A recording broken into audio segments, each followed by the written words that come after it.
-1 population complete questions നമുക്കൊന്ന് discuss ചെയ്താലോ. First question നോക്കുക. Observe the equation dn by dt is equal to rn into k minus n by k.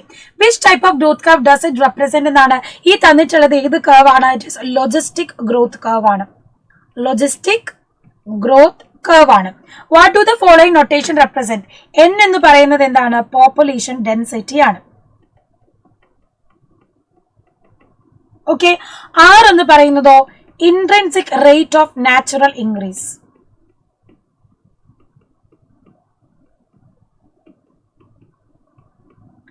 K എന്ന് പറയുന്നത് carrying capacity.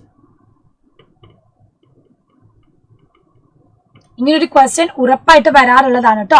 Population growth may be exponential logistic differentiate between them ആണ്. Logistic growth എന്താണ്? Population slows or stop following a period of exponential growth. ഒരു limited എത്തുമ്പോഴത്തേക്കും എന്ത് ചെയ്യും? അത് slow down ചെയ്യും. അതിന്റെ കർവ് എന്ന് പറയുന്നത് നമ്മൾ കണ്ടതാണ് എസ് ഷേപ്ഡ് കർവ് ആണ്. ആൻഡ് എക്സ്പോണൻഷ്യലോ ജെ ഷേപ്ഡ് കർവ് ആണ്. പോപ്പുലേഷൻ എന്താണ്? കോൺസ്റ്റന്റ് റേറ്റിൽ ഇങ്ങനെ ഇൻക്രീസ് ആവുകയാണ്. കാരണം എന്താ? അവിടെ അൺലിമിറ്റഡ് റിസോഴ്സ് ആണ്. ലോജിസ്റ്റിക് ഗ്രോത്തിലെ റിസോഴ്സസ് എന്ന് പറയുന്നത് എന്താണ്? പയ്യെ പയ്യെ റെഡ്യൂസ്ഡ് ആവുന്നുണ്ട്. ആൻഡ് ഇവിടുത്തെ ഇക്വേഷൻ നമ്മൾ പഠിച്ചതാണ്. So dn by dt equation നോക്കുക. dn by dt is equal to rn into k minus n by k ആണ്. ആൻഡ് എക്സ്പോണൻഷ്യൽ ഗ്രോത്തിലേക്ക് വരുമ്പോഴോ അത് dn by dt is equal to rn ആയി മാറും. ഇപ്പൊ ഇക്വേഷൻസിന്റെ ഡിഫറൻസും കൂടെ എഴുതി വെക്കുക. എക്സാമ്പിൾസും കൂടെ എഴുതാൻ നിങ്ങൾക്ക് ഈസി ആയിട്ട് ഈ ഒരു differentiation പഠിക്കാവുന്നതാണ്. Given below are examples of some ecological population interaction ആണ്. അബിംഗ്ടൺ ടോർട്ടോise and goat എന്ന് പറയുന്നത് കോമ്പറ്റീഷൻ ആണ്. കസ്ക്യൂട്ട് ആൻഡ് ഹോസ്റ്റ് ട്രീ എന്ന് പറയുന്നത് പാരസൈറ്റം ആണ്. ഫിഗ് ട്രീ ആൻഡ് വാസ്പ് എന്ന് പറയുന്നത് മ്യൂച്വലിസം ആണ്. ആൽഗെ ആൻഡ് ഫംജൈ ഇൻ ലൈക്കൻസും മ്യൂച്വലിസം. ബലാനസ് കെത്തലമസ് ബർണക്കൾസ് നമ്മൾ കോമ്പറ്റീഷനിൽ പഠിക്കുന്നതാണ്. ലൈസ് ഓൺ ഹ്യൂമൻസ് പാരസൈറ്റിസം ആണ്. അപ്പൊ എല്ലാ ഇന്ററാക്ഷൻസും പഠിച്ചു വെക്കാം കേട്ടോ. Population has certain attribute and individual organism does not. What are they? ഏതൊക്കെയാണ് പോപ്പുലേഷന്റെ ആട്രിബ്യൂട്ട് എന്നാണ് ചോദിച്ചിരിക്കുന്നത്.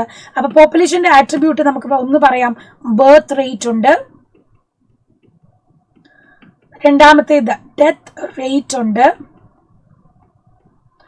മൂന്നാമത്തേത് നമുക്ക് സെക്സ് റേഷ്യോ പറയാം.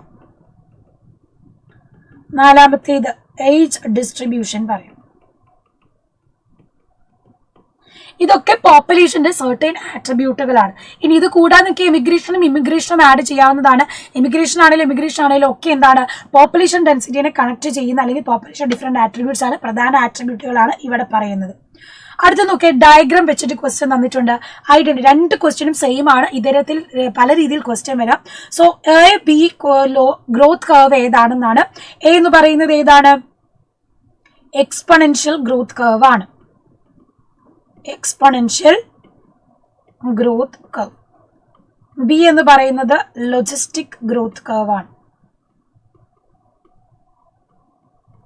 ഇനി ആറും കെയും നമ്മൾ പറഞ്ഞിരുന്നു. ആർ എന്ന് പറയുന്നത് intrinsic rate of natural increase ആണ്. കെ എന്ന് പറയുന്നത് ക്യാരിയിങ് കപ്പാസിറ്റിയുമാണ്. ഇനി observe the diagram. Define natality, mortality, immigration എന്നാണ്. നേറ്റാലിറ്റി നമ്മൾ പറഞ്ഞതാണ് എന്ത്? Per capita birth per area അല്ല നമ്മൾ പറയുന്നത്. മോർട്ടാലിറ്റി എന്ന് പറയുന്നത് പെർ ക്യാപിറ്റ ഡെത്ത് ആണ്. Per capita death, per capita ബർത്തുമാണ്. എമിഗ്രേഷൻ എന്ന് പറഞ്ഞാൽ എന്താണ്? വെൻ ഇൻഡിവിജ്വൽസ് ഗോ ഫ്രം അല്ലെങ്കിൽ ഇൻഡിവിജ്വൽസ്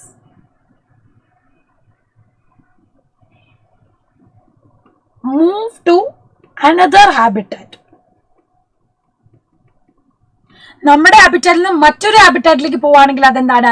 അത് എമിഗ്രേഷൻ ആണ്. ഇമിഗ്രേഷൻ എന്ന് പറഞ്ഞാലോ move to our habitat.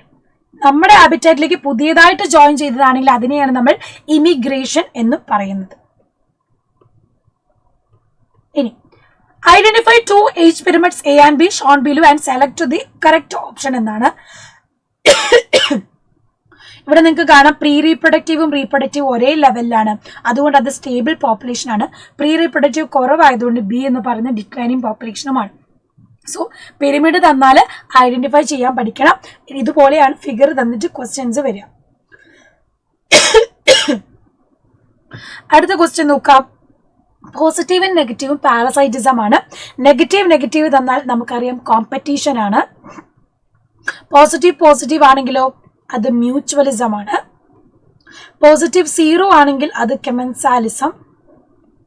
Negative 0 ആണെങ്കിൽ അത് എമൻസാലിസം. ക്ലിയർ അല്ലേ? അപ്പം ഇത് ഈ രീതിയിൽ കണക്ട് ചെയ്ത് തന്നെ പഠിക്കണം. വളരെ ഇമ്പോർട്ടന്റ് ആയിട്ടുള്ള ഒരു ക്വസ്റ്റ്യൻ ആണ് കേട്ടോ ഇത്. ഇനി ഐഡന്റിഫൈ എ ഇനെറ്റ് എന്ന് തന്നിട്ടുണ്ട്. എ എന്ന് പറയുന്നത് നേറ്റാലിറ്റി ആണ്. ഡി എന്ന് പറഞ്ഞത് എമിഗ്രേഷൻ ആണ്. When population density T is in this above, write the population density at time T plus 1. But N T plus 1 is equal to N T plus B plus I minus D plus E ആണ്.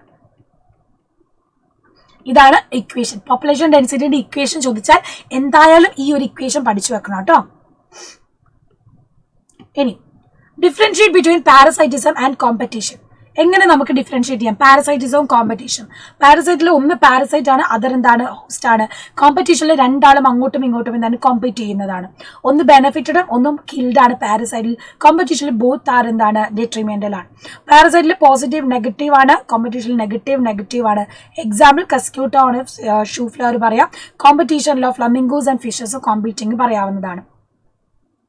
So explain Gauss's exclusion principal. എന്താണ് Gauss's exclusive principal? നമ്മൾ പഠിക്കുന്നതാണ് അല്ലെ, കോമ്പറ്റീഷനിൽ പറയുന്നതാണ്. So it state that two closely related species competing for same resources cannot coexist indefinitely and competitively inferior one will eliminate it.